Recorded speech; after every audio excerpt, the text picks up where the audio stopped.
Hi friends, ಎಲ್ಲರಿಗೂ ನಮಸ್ಕಾರ. Welcome to my YouTube channel Rajini's kitchen corner. ಇನ್ನೂ ಯಾರೆಲ್ಲ ನನ್ನ ಚಾನಲ್ನ ಸಬ್ಸ್ಕ್ರೈಬ್ ಮಾಡಿಲ್ಲ, ಪ್ಲೀಸ್ ಸಬ್ಸ್ಕ್ರೈಬ್ ಮಾಡಿ, ಲೈಕ್ ಮಾಡಿ, ಶೇರ್ ಮಾಡಿ, ಕಮೆಂಟ್ ಮಾಡಿ. ಇವತ್ತು ನಾನು ನಿಮ್ಗೆ ಹೇಳ್ಕೊಡ್ತಿರೋಂಥ ರೆಸಿಪಿ ಪಾಲಕ್ ಪಪ್ಪು. ಇವಾಗ ಇದಕ್ಕೆ ಯಾವುದೆಲ್ಲ ಇಂಗ್ರೀಡಿಯೆಂಟ್ಸ್ ಬೇಕು ಅಂತ ನೋಡೋಣ ಬನ್ನಿ. ನಾನಿಲ್ಲಿ 1 ಕಟ್ ಪಾಲಕ್ನ ತೊಳೆದು ಹೆಚ್ಚಿಟ್ಕೊಂಡಿದ್ದೀನಿ. 1 ಕಪ್ ಆಗೋಷ್ಟು ತೊಗರಿಬೇಳೆ ತೊಗೊಂಡಿದ್ದೀನಿ. 1 ನಿಂಬೆಹಣ್ಣು ಗಾತ್ರದಷ್ಟು ಹುಣಸೆನ ನೆನೆಸಿಟ್ಕೊಂಡಿದ್ದೀನಿ. ಬೆಳ್ಳುಳ್ಳಿನ ಜಜ್ಜಿಟ್ಕೊಂಡಿದ್ದೀನಿ. ಸಾಸಿವೆ ಮತ್ತು ಹಿಂಗನ್ನ ತೊಗೊಂಡಿದ್ದೀನಿ. ನಾನಿಲ್ಲಿ ಮೀಡಿಯಮ್ ಸೈಜ್ದು 3 ಈರುಳ್ಳಿ ತೊಗೊಂಡಿದ್ದೀನಿ. 3 ಟೊಮೆಟೊ ತೊಗೊಂಡಿದ್ದೀನಿ. ಸ್ವಲ್ಪ ದೊಡ್ಡ ಟೊಮೆಟೊ, ಮೀಡಿಯಮ್ ಸೈಜ್ಗಿಂತ ಸ್ವಲ್ಪ ದೊಡ್ಡದು. ಆಮೇಲೆ 5ರಿಂದ 6 ಹಸಿಮೆಣ್ಸಿನ್ಕಾಯಿ, ಒಗ್ಗರಣೆಗೆ ಒಂದು 5 ಒಣಮೆಣ್ಸಿನ್ಕಾಯಿ, ಕೊತ್ತಂಬರಿ ಸೊಪ್ಪು, ಕರಿಬೇವು ತೊಗೊಂಡಿದ್ದೀನಿ. 1 ಟೇಬಲ್ ಸ್ಪೂನ್ ಆಗುವಷ್ಟು ಖಾರದ ಪುಡಿನ ತೊಗೊಂಡಿದ್ದೀನಿ. ನಾನಿಲ್ಲಿ ಜೀರಿಗೆ ತೊಗೊಂಡಿದ್ದೀನಿ, ಸ್ವಲ್ಪ ಒಗ್ಗರಣೆಗೆ ಎಣ್ಣೆ ತೊಗೊಂಡಿದ್ದೀನಿ, ಉಪ್ಪು ತೊಗೊಂಡಿದ್ದೀನಿ. ಹೇಗೆ ಮಾಡೋದಂತ ನೋಡೋಣ. 1 ಕುಕ್ಕರಲ್ಲಿ ನಾನು 1 ಕಪ್ ಬೇಳೆನ ತೊಳೆದಿಟ್ಕೊಂಡಿದ್ದೀನಿ.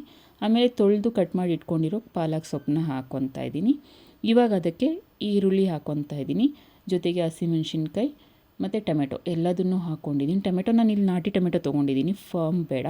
ಫಾರಮ್ ಆದರೆ ಚೆನ್ನಾಗಿ ಬರೋದಿಲ್ಲ. ನಾಟಿ ಟೊಮೆಟೊನ ತಗೊಳ್ಳಿ, ಟೇಸ್ಟ್ ಚೆನ್ನಾಗಿರುತ್ತೆ. ಇವಾಗ ಇದಕ್ಕೆ ಅರಶಿನ ಹಾಕ್ಕೊತಿದ್ದೀನಿ. ನಾನು 1/4 ಟೀ ಸ್ಪೂನ್ ಅಷ್ಟು ಅರಶಿನ ಹಾಕ್ಕೊಂಡಿದ್ದೀನಿ. ಆಮೇಲೆ ಇದಕ್ಕೆ ಹುಣಸೆಹಣ್ಣಿನ ರಸ ಇಟ್ಕೊಂಡಿದ್ವಲ್ಲ ಅದನ್ನು ಹಾಕ್ಕೊಳ್ಳೋಣ. ಮತ್ತು ನೀರು ಎಷ್ಟು ಬೇಕು ಅಷ್ಟು ನೋಡ್ಕೊಂಡು ಹಾಕ್ಕೊಳ್ಳಿ, ಯಾಕಂದರೆ ಯೂಶ್ವಲಿ ಪಪ್ಪು ಎಲ್ಲ ಸ್ವಲ್ಪ ಗಟ್ಟಿಯಾಗೇ ಬರುತ್ತಲ್ವ. ಅದಕ್ಕೆ ಇವಾಗ ಬೇಳೆ ಎಲ್ಲ ಎಷ್ಟು ಬೇಕೋ ಬೇಯೋಷ್ಟು ಅಷ್ಟು ನೀರು ಹಾಕ್ಕೊಂಡು ಕುಕ್ಕರ್ನ ಮುಚ್ಚಿಬಿಟ್ಟು ಒಂದು 4ರಿಂದ 5 ವಿಷಲ್ನ ಕೂಗ್ಸೋಣ. ಬೇಳೆ ಚೆನ್ನಾಗಿ ಬೆಂದಷ್ಟು ರುಚಿ ಚೆನ್ನಾಗಿರುತ್ತೆ. ಇವಾಗ ನೋಡಿ, ನಾನು 5 ವಿಷಲ್ ಕೂಗಿಸ್ಕೊಂಡು ಆದಮೇಲೆ ಯಾವ ಥರ ಆಗಿದೆ ಅಂತ ನೋಡೋಣ. ಇವಾಗ ನೋಡಿ, ಬೇಳೆ ಎಲ್ಲ ತುಂಬ ಚೆನ್ನಾಗಿ ಬೆಂದಿದೆ. ಎಲ್ಲ ಫುಲ್ಲು ಸ್ಮ್ಯಾಶ್ ಆಗಬೇಕು ಬೇಳೆ ಎಲ್ಲ, ಆವಾಗಲೇ ರುಚಿ ತುಂಬ ಚೆನ್ನಾಗಿ ಬರುತ್ತೆ ನಮಗೆ. ಇಲ್ಲಾಂದರೆ ಬೇಳೆ ಅರ್ಧಂಬರ್ಧ ಬೆಂದಿದ್ರೆ ರುಚಿ ಅಷ್ಟು ಚೆನ್ನಾಗಿರೋದಿಲ್ಲ.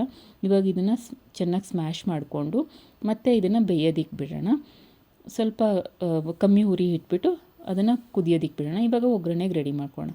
ನಾನಿಲ್ಲಿ ಒಗ್ಗರಣೆ ಮಾಡ್ಕೊಳ್ಳೋ ವೀಡಿಯೋನೇ ಮರ್ತೋಗ್ಬಿಟ್ಟಿದ್ದೆ, ಅದಕ್ಕೆ ಆಲ್ರೆಡಿ ಒಗ್ಗರಣೆ ಆಗೋಗಿತ್ತು. ಇಲ್ಲಿ ನಾನು ಬಾಣಲಿಗೆ ಜೀರಿಗೆ, ಸಾಸಿವೆ, ಜಜ್ಜಿರೋ ಬೆಳ್ಳುಳ್ಳಿ, ಒಣಮೆಣ್ಸಿನ್ಕಾಯಿ, ಕರಿಬೇವು ಮತ್ತು ಹಿಂಗನ್ನ ಹಾಕ್ಕೊಂಡು ಒಗ್ಗರಣೆ ಮಾಡ್ಕೊಂಡಿದ್ದೀನಿ. ಈ ಒಗ್ಗರಣೆ ರೆಡಿಯಾಗಿರೋದನ್ನು ನಾವು ಕುದಿಯೋಕೆ ಇಟ್ಟಿದ್ವಲ್ಲ ಪಪ್ಪು, ಅದಕ್ಕೆ ಹಾಕ್ಕೊಂಡು ಮಿಕ್ಸ್ ಮಾಡ್ಕೊಳ್ಳೋಣ.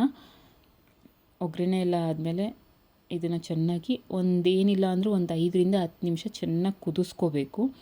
ಅದು ಆಲ್ರೆಡಿ ಬೆಂದಿರುತ್ತಲ್ವ. ಇವಾಗ ಇದಕ್ಕೆ ಖಾರದ ಪುಡಿನ ನಾವು ಇವಾಗಲೇ ಆ್ಯಡ್ ಮಾಡ್ತೀವಿ. 1 ಟೇಬಲ್ ಸ್ಪೂನ್ ಅಷ್ಟು ಖಾರದ ಪುಡಿ ಹಾಕಿಬಿಟ್ಟು ಒಗ್ಗರಣೆ ಮತ್ತು ಖಾರದ ಪುಡಿ ಎಲ್ಲ ಸ್ವಲ್ಪ ಹೊಂದ್ಕೊಳ್ಳೋ ಥರ ಚೆನ್ನಾಗಿ ಬೇಯಿಸ್ಕೊಂಡು ರುಚಿಗೆ ತಕ್ಕಷ್ಟು ಉಪ್ಪು ಹಾಕ್ಕೊಂಬಿಟ್ಟು ರುಚಿ ಎಷ್ಟು ಬೇಕೋ ಅಷ್ಟು ನೋಡ್ಕೊಂಡು ಹಾಕ್ಕೊಳ್ಳಿ ರುಚಿಗೆ. ಖಾರದ ಪುಡಿನೂ ಅಷ್ಟೇ, ನಾವು ಆಲ್ರೆಡಿ ಮೆಣಸಿನ್ಕಾಯಿ ಯೂಸ್ ಮಾಡಿರ್ತೀವಿ, ಒಣಮೆಣ್ಸಿನ್ಕಾಯಿ ಯೂಸ್ ಮಾಡಿರ್ತೀವಿ. ಖಾರದ ಪುಡಿನೂ ಹಾಕ್ಕೊಂಡ್ರೆ ಸ್ವಲ್ಪ ಜಾಸ್ತಿ ಖಾರ ಅನ್ನಿಸ್ಬಿಡುತ್ತೆ. ಅದಕ್ಕೆ ನೋಡಿಕೊಂಡು ನಿಮ್ಗೆ ಎಷ್ಟು ಬೇಕೋ ಅಷ್ಟು ಯೂಸ್ ಮಾಡ್ಕೊಳ್ಳಿ. ನಮ್ಮಲ್ಲಿ ಸ್ವಲ್ಪ ಖಾರ ಜಾಸ್ತಿ ತಿನ್ನೋದ್ರಿಂದ ನಾನು ಸ್ವಲ್ಪ ಜಾಸ್ತಿ ಯೂಸ್ ಮಾಡ್ಕೊಂಡಿದ್ದೀನಿ. ನಿಮಗೆಲ್ಲ ಎಷ್ಟು ಬೇಕೋ ಅಷ್ಟು ಯೂಸ್ ಮಾಡ್ಕೊಳ್ಳಿ. ಇವಾಗ ಇದನ್ನು 5ರಿಂದ 10 ನಿಮಿಷ ಕುದಿಯೋದಕ್ಕೆ ಬಿಟ್ಬಿಡೋಣ. ಚೆನ್ನಾಗಿ ಕುದ್ಕೊಂಡು ಅದು ಸ್ವಲ್ಪ ಗಟ್ಟಿ ಆಗಬೇಕು, ಯಾಕಂದರೆ ಪಪ್ಪು ಎಲ್ಲ ಯೂಶ್ವಲಿ ಗಟ್ಟಿನೇ ಇರುತ್ತಲ್ವ.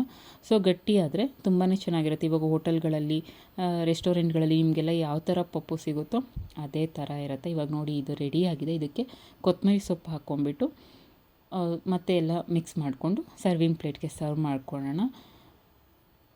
ಇವಾಗ ಇದು ರೆಡಿಯಾಗಿದೆ. ಬಿಸಿ ಬಿಸಿ ಅನ್ನಕ್ಕೆ ತುಪ್ಪ ಹಾಕ್ಕೊಂಡು ಸಂಡಿಗೆ ಅಥವಾ ಹಪ್ಪಳ ಇಟ್ಕೊಂಡು ತಿಂತಾಯಿದ್ರೆ ತುಂಬಾ ಚೆನ್ನಾಗಿರುತ್ತೆ. ನೋಡಿ, ಇವಾಗ